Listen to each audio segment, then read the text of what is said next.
Ko sem tudi sama stopila na samostojno podjetniško pot, sem zelo hitro spoznala, da je podjetništvo najhitrejša pot do osebne rasti. Da lahko vztrajamo na poti, ki smo si jo izbrali, moramo hitreje usvajati lekcije o sebi, o drugih in o življenju. Z gospodom Marcelom Žmavčičem, podjetnikom, mentorjem in avtorjem knjige Skrivnosti in pasti trajnega uspeha, v kateri odkrito govori o notranjih izzivih podjetništva, se bova danes dotaknila prav te teme. Torej, kaj se zgodi, ko podjetništvo postane pot razvoja, zorenja in spoznavanja samega sebe. Gospod Marcel, lepo pozdravljeni in znova dobrodošli v izbranem pogovoru. Pa Mirela, dober dan. Kako je po vašem mnenju osebna rast povezana s podjetništvom in zakaj brez nje pravzaprav dolgoročni uspeh niti ni mogoč? Ja, v bistvu podjetništvo neprestan niz odločitev, kar naprej se moramo odločati, vedno smo pod nekim pritiskom, časovnim, pa tudi čustvenim in tudi fizičnim v končni fazi, ne. In brez osebne rasti, nekega samozavedanja in stroge discipline, v bistvu hitro podlegamo nekem strahu, ali pa tudi v končni fazi svojim egu, ne, ali pa tudi nekim bližnjicam, kratkoročnim, ko nas potegnejo, da bi hitro dosegli nek uspeh. Tako da v bistvu osebna rast omogoča, da podjetnik loči nekje med hitrim dobičkom in dolgoročno neko etično vizijo.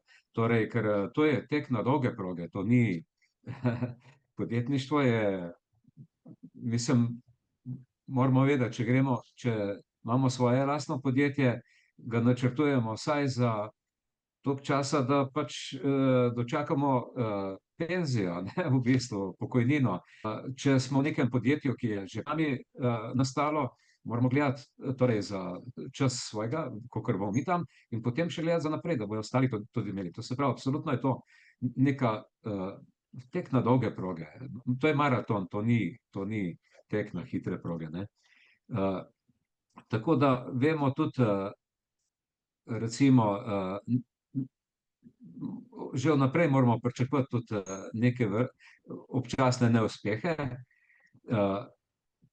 Moramo se zavedati, da je to praktično del rasti naše, pa tudi moramo sami pri sebi preprečevati neke vrste paniko, ki nas ob takih neuspehih lahko hitro potegne. Tako da v bistvu, če sami ne rastemo, je velika bojazen, da tudi podjetje ne bo raslo. Ker vemo, da je vse v spreminjanju, torej nekaj, kar je danes, mi ne vemo za jutri ali pa za leto, dve, tri. Torej se moramo skozi učiti in pripravljati in iti s časom naprej. Torej vsekakor moramo v bistvu osebno rasti, če hočemo, da bo tudi podjetje raslo. Potem, če rastemo, potem tudi lažje pridemo do neke vizije, vemo, kaj je naše poslanstvo in tako naprej, in potem nam tudi ljudje, ki jih vodimo, sledijo v bistvu lažje. Ljudje zelo hitro ločijo, ali je vizija prava, ali ima neko težo, ali nima in tako naprej. In zdaj, če ima, ne, če podjetnik, bolj kot raste podjetnik, sicer je tako, ne. Jaz se spomnim teh svojih poti in v bistvu je tudi ni dobro, recimo tudi ne moraš misliti sam nase, recimo, da zrasteš prehitro. Podjetje temu ne more slediti, ne. V bistvu ti moraš gledati, da sam rasteš in tudi, da rastejo sodelavci, v bistvu saj si predajate izkušnje, mogoče tudi kdo v kolektivu, ki ni vodja, lahko zelo hitro raste, ker pač daje poudarek na osebno rast in te stvari se nekje med sabo spogledujejo in na ta način rasteš sam in raste tudi podjetje v bistvu, ne. Tako da to in potem to tudi dviguje komunikacijske veščine med sodelavci, pa tudi seveda empatijo, ne. Torej, če rastemo, tudi lažje potem razumemo sodelavce, stranke, gradimo nekje močnejšo, bolj zvesto ekipo, ki je ključna za to dolgoročnost, kot sem omenil. In tudi, če ne rastemo osebno, se zelo hitro izčrpamo. Torej, enostavno se zgodba konča, ne vemo več, kako naprej. Ne? Moramo odkrivati te neke nove poti in vse. Tako da tudi naše podjetje je v bistvu raslo v času največje krize, ker smo pač delali tudi na osebni rasti, ne samo moji osebni, ampak tudi na rasti celega kolektiva praktično. Ne. Hotel sem pa prej povedati to, recimo, da kar se tiče zaupanja, ne,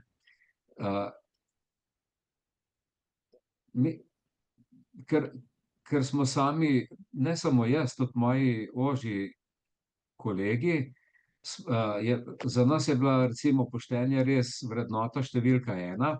Mislim, to sploh ni bilo dileme, sploh se nismo o tem pogovarjali, ampak je takega, ampak smo to živeli. Recimo, in vem potem, ko je bila privatizacija mimo, ko smo prvi lastniki so nas prodali, potem prišel drugi lastniki, še vedno večinski lastnik v podjetju, že praktično od leta 2004, pardon, torej že preko 20 let. In ko sem jaz odhajal, sem mu povedal, sem rekel: Matjaž, se zavedaš, kakšna vrednost je to v podjetju, če lahko daš ključ, če imajo vsi zaposleni ključ od podjetja, zato ker smo prihajali z različnih koncev, en je prišel malo prej, en malo kasneje in tako naprej, da niso rabili zunaj pred ograjo čakati, so vsi odklenili in so imeli vstop v podjetje in da se nismo rabili nikoli bati, da bo karkoli utojeno, oziroma ne, oni bojo čuvali, ne pa da bojo, okay, če bi to spremenil nekih par točk, je torej osebna rast je nek temelj, na katerem gradimo potem podjetje. Skratka, bolj osebnostno rastemo, tudi se bolj povezujemo recimo z zaposlenimi, s timom ljudi, a ne, in bolj se potem gradi tudi to zaupanje in to je v bistvu tudi nekako rezultat te osebne rasti, a ne, ker se lahko bolje povežemo, bolje razumemo in v bistvu tudi mogoče lažje rešujemo neke bolj kompleksne izzive, a ne. Verjamem, da se tudi izzivi, v bistvu, ki so zelo pogosti na tej podjetniški poti, dejansko vplivajo na to, da spreminjamo pogled na delo, na uspeh in na ljudi, a ne. Zdaj pa, kako pravzaprav sploh moramo rasti kot ljudje, da res lahko sledimo svoji poti in ostanemo zvesti sebi v poslovnem svetu, ravno zaradi teh izzivov, s katerimi se nenehno srečujemo. Ja, ko sem že omenil, v bistvu ti moraš prepoznati neke vrste lastni kompas. Torej, moraš vedeti, kaj so tiste tvoje vrednote, preko katerih ne greš, naprimer poštenost, kakovost. Moraš seveda misliti tudi na svojo družino in tako naprej, ne? To ne smeš pozabiti. Pa tudi vpliv na vse ostale, torej na dobavitelje, na kupce, na širšo skupnost.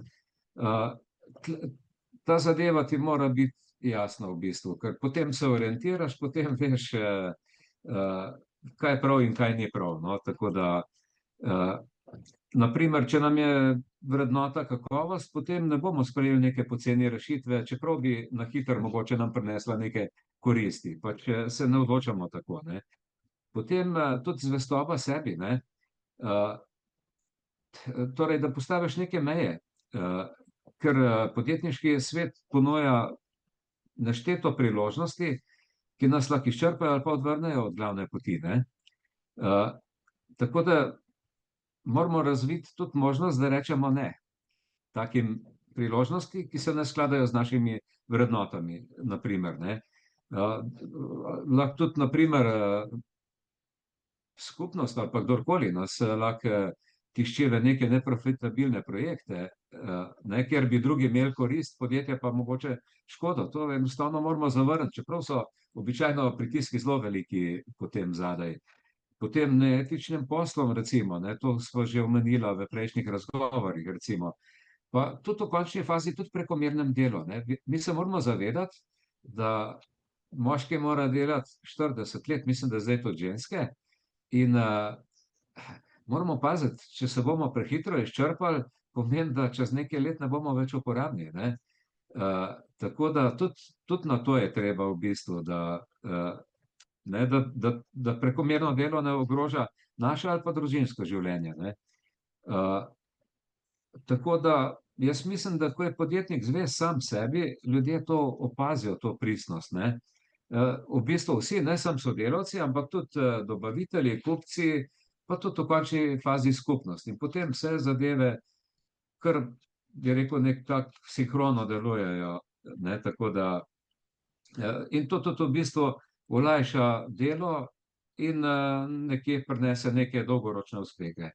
Tako da, recimo, če se pa pretvarjamo, ne, pa v bistvu to po mojem mnenju povzame več energije, kot če smo mi avtentični in ne. Bod tak, kakršen si, če na nekih področjih nisi v redu, se daj dograditi, pusti se učiti in tako naprej, in tako grejo stvari naprej. Ne. Zdaj na tej poti, a ne, podjetniški, tako kot smo rekli, prihaja res do izzivih, a ne, ki jih moramo nekako se soočiti z njimi in zrasti z njih, a ne. Eden od teh izzivov je tudi pravzaprav ta preizkušnja med tem, kar čutimo kot svoje poslanstvo in tem, kaj od nas pričakuje okolje. Kje se po vašem mnenju podjetnikom najbolj zatakne? Ali gre za znanje, to nadgrajevanje, ki ste ga zdaj omenil, pogum ali sposobnost, da zaupajo življenju? Ja, glejte, recimo, jaz sem začel voditi podjetje leta 1993, takrat je bilo znanje res zelo na šibkem, bom rekel, nivoju, ker smo šli iz socialističnega sistema v kapitalistični, ampak mislim, da danes znanje več ni problem. Ne. Danes je znanja dovolj. Leta 96, recimo, smo dobili šele internet, ni bilo na interneta, na način je, tudi nisi imel informacij. Danes imaš informacij, poplavo informacij, bolje problematično to, kako jih filtrirati, da ne nasedaš tem lažnim raznim informacijam in tako naprej. To je ena zadeva, tako da znanja danes ni več, pa tudi znanja danes lahko najameš. Imaš kovče, imaš razne svetovalce, mentorje in tako naprej. Dejansko se znanje da kupiti, tudi je veliko tega zunanjega outsourcinga, tako imenovanega. Včasih tega ni bilo, včasih smo bili, mislim, to je nastalo potem, ko smo spremenili sistem. Tako da je pa pogum, seveda, dostikrat se zatakne pri pogumu. Ko sem sam se odločil ali sprejeti vodenje ali ne, je bilo to kar ni tako lahka odločitev. Ne.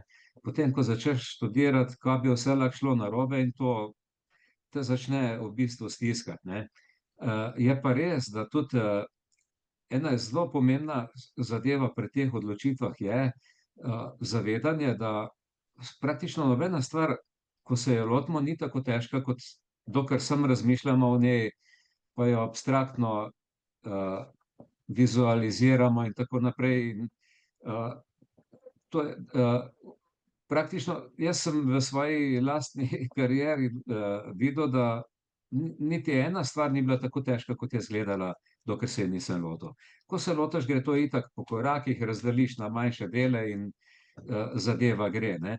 Predvsem pa mislim, da je pomembno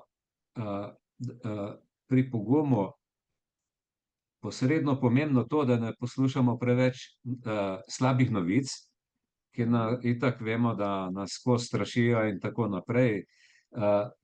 Tako da jaz recimo sem se tega ognil tako, da že nekaj let ne gledam televizije. Ne. Informacije, ki jih potrebujem, zelo hitro najdem, ni problem, ne maram pa, da me bombardirajo z nekimi strahovi in tako naprej, ker če se bo zgodilo, se bo itak zgodilo. Sekirati se na zalogo, to nima nobenega pomena, to samo kurje živce, pa nič ne pridobiš s tem. Ne. Tako da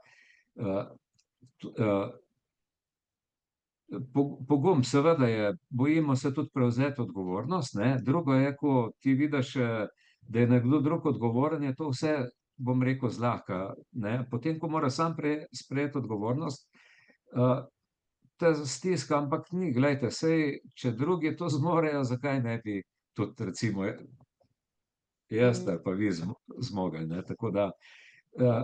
Tako da ja, potem moramo biti pripravljeni tudi opuščanje starih udobnih navad, to se pravi, moramo iti iz neke cone udobja, ampak to je tako in tako moramo, ker se življenje tako spreminja. Nekateri pač raziskovalci pravijo, da kasneje, ko gremo iz cone udobja, težje je, ne. V bistvu je boljše, da sprejmemo to neko spreminjanje, katerem se pač ne moremo izogniti. Tako da Da sami po drugi naredimo v bistvu ta, se opravičujem, da sami v bistvu naredimo ta premik iz cone udobja, prej kot nas življenje v bistvu prisili na neki način, a ne, ker je itak tako. konstantna Tako in potem smo bolj pripravljeni na spremembe in na vse, ne, tako da tole, zdaj pa, kar se pa tiče zaupanja življenju, ja, to je pa praktično zrelostni izpit, ne, neke vrste. Zaupanje življenju je pa v bistvu pomeni odpornost, vero v vizijo, ki jo imaš in tako naprej, ne. Tudi ko grejo stvari navzdol, ne, saj vemo, to moramo pričakovati, da ne bo šlo vedno vse gor, ampak to je pač življenje, ne, tako da tudi moramo vedeti, da neuspeh je samo neke vrste povratna informacija, to pomeni, da mi nismo še tam ali pa da moramo malo spremeniti smer, da mogoče nek smerokaz, da mogoče smo preveč šli ali levo ali desno, pa pač se to spremeni, pa gremo naprej, ne. Ko sem začel, da ne glejmo preveč slabih novic, ne, je potem tudi, kar se tiče poguma in zaupanja, se da v bistvu tudi veliko lahko naredimo na tem. Recimo, lahko se naučimo avtogeni trening, lahko se naučimo transcendentalne meditacije, to vse obstaja. Recimo, ravno včeraj sem dobil informacijo, da so v Ameriki neko združenje kardiologov in sem to združenje kardiologov je 49 000 zdravnikov noter in potem še inštituti in tako naprej. In tako da so se dogovorili, da bojo transcendentalno meditacijo predpisali na recept, poleg zdravil proti visokem pritisku, zato ker je dokazano, da znižuje krvni pritisk, seveda, če jo prakticiramo redno, ne. Tako da to potem ukvarjanje s športom, recimo, čim več narave, druženje s prijateljem in seveda družino, in vse to dviguje in zaupanje in tudi pogum potem, ne, ker ti vidiš, sploh recimo, ko imaš jaz mislim, da najbolj nam pogum v življenju dvignejo otroci, ne. Jaz se spomnim sam sebe, ne, saj dokler nimaš otrok, si misliš, pa saj, če mi nam zadovoljen, bom pa zamenjal službo, pa kaj, ne. Potem pa, ko pride otrok, pa postaneš borec, ne, ker se ne boriš več sam zase, ampak otrok je nemočen, torej mora absolutno je odvisen od staršev in tako naprej. Torej, takrat pa več se pogum izredno zraste in si pripravljen se boriti daleč bolj, kot dokler si sam in tako naprej, ne. Potem recimo razni hobiji, recimo, ne, vse to pogum dviguje, recimo, ne vem, prvo sem smučal od malega, potem sem jahal 7 let konja, ne, tudi zato je treba nekaj poguma in kasneje, ko mi tudi to ni več zadoščalo, sem šel pa letenje z jadralnim padalom, ne. Tudi to zahteva neki pogum, ampak to ni pogum samo, da boš ti letel, ampak to se prenaša na vse tvoje aktivnosti v bistvu, ne. S tem premikaš meje, tako da potem je seveda tudi pripomore, tudi branje raznih knjig ljudi, ki so že dali, tako kot je recimo ta moja knjiga, ne, ljudje, ko so pač dali nekaj tega čez, ko vidiš, da so čez kakšne vse ovire so morali iti in tako, pa so zmogli, ne. To ti v bistvu lahko ravno tako dvigne. Potem je izjemno pomembna, pri tem je pa samodisciplina, ne. Ti se moraš disciplinirati, da si daš neke navade, ki ti pomagajo pri tvojem zdravju in razmišljanju in vsem, pač to moraš vnesti v svojo dnevno rutino in potem vse to krepi, bi rekel, zavedanje, pogum in zaupanje, ne. Tako da, pa seveda ne smemo pozabiti na prehrano, ne. Prehrana je izjemno pomembna, in če vse to imaš, potem, je veliko manj nevarnosti, da boš pregorel, kljub vsem obveznostim in tako naprej. Ne, jaz, dokler se nisem teh stvari navadil, sem pregorel večkrat, ne samo enkrat. Tako da sem, pa čeprav nimam enega dneva bolniške, da se razumemo, ne. Vse sem to pol nekje kompenziral sem vzel pač dopust, malo preležal in tako naprej. Ampak potem, ko sem se pa naučil teh stvari, pa nikoli nisem imel več nobenih problemov pa, pa bi rekel, so izzivi prišli mogoče še večji in obremenitve, ampak izgorelosti več ni bilo, ko sem vse to obvladal, kar sem zdaj naštel, ne. Ko ste Jaz, osebnostno zrastel, ne? tako. Torej, če lahko zdaj zaokrožim, a ne, če torej podjetništvo nekako razumemo kot pot notranjega zorenja, se dejansko lahko v nas nekaj premakne, ker namesto da bežimo pred izzivi, začnemo sprejemati kot priložnosti za rast, a ne. In vsak uspeh oziroma vsak neuspeh, tako kot ste prej povedal, je samo informacija, nas uči pravzaprav vztrajnosti, vsak uspeh pa nas lahko uči tudi hvaležnosti, a ne. In prav v tem ravnovesju med notranjim razvojem in zunanjim delovanjem se skriva skrivnost trajnega uspeha. Hvala lepa, gospod Marcel. Hvala vam tudi.